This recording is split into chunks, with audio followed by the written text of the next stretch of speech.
I got my extra furring strips.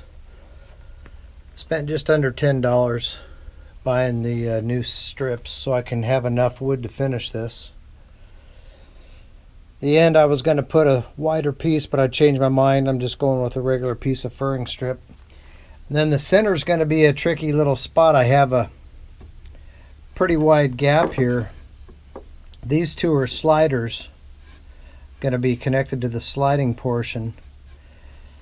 And instead of putting a bigger piece of wood in there and then when I slide it open, I got the big gap right there. What I decided to do was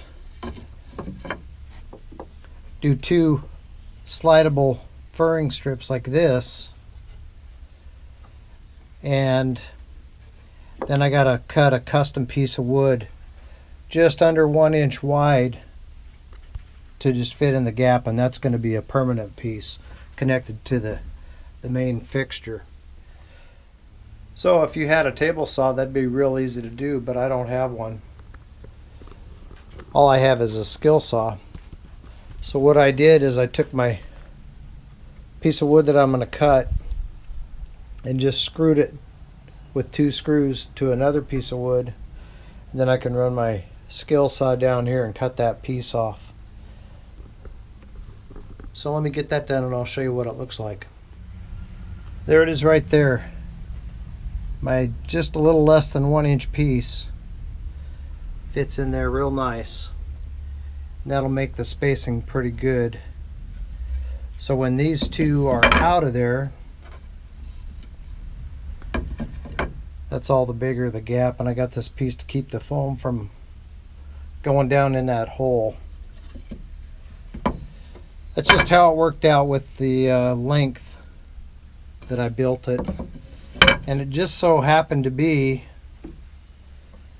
that the piece I cut that off of right here fits in this gap perfectly,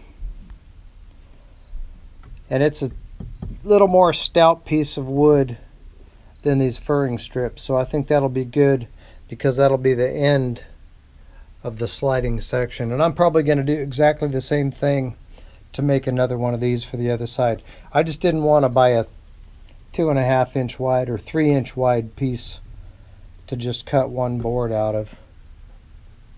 But anyway, I think that'll work. I got some scrap. I can rip one edge down and make one just exactly like that for that end right there.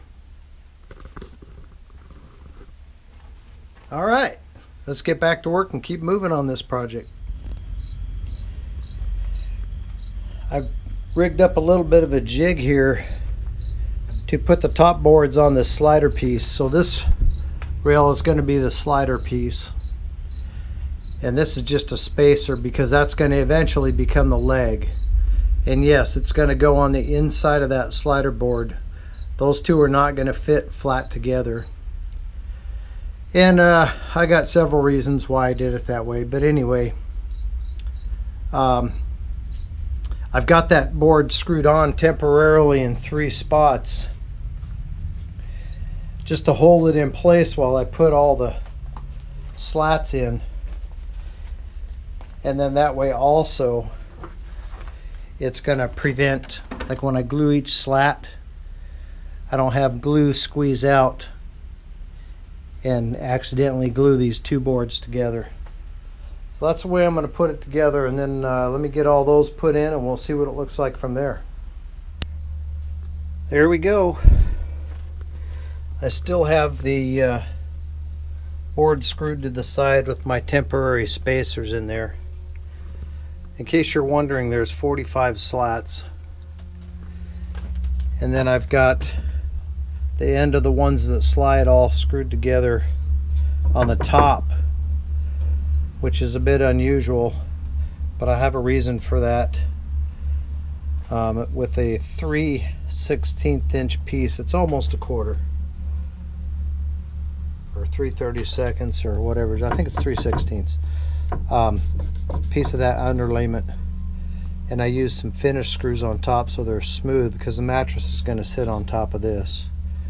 But heck, with the mattress you'll never feel that. But that's going to move out to right about here when it's deployed. Now, I haven't opened it yet to see if it works. I'm just kind of letting all the glue dry before I do that. And I weight it as it sits. It's not going to change much because I'll take those temporaries out and put regular legs in there, three legs along the edge here. And 38 pounds is what it comes out to as it sits.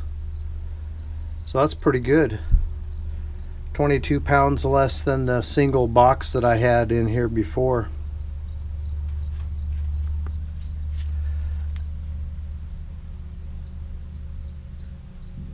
Plenty of room for short items underneath the bed for storage. Got a couple of ideas what I'm going to do with that too as I get a little closer to finishing up the build on the bed.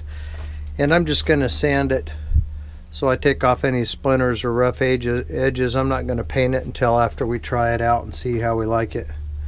If we like it and it seems to work out nice, then I'll probably take it out of there and end up painting it at some point. But for the moment, that'll work.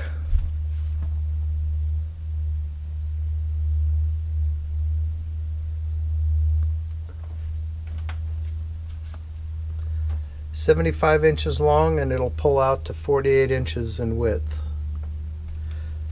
which is what the distance is between the inside of these wheel wells in the back of this van. 48 inches. It would pull out even farther than that, but the limit is going to be as that board comes out up against this.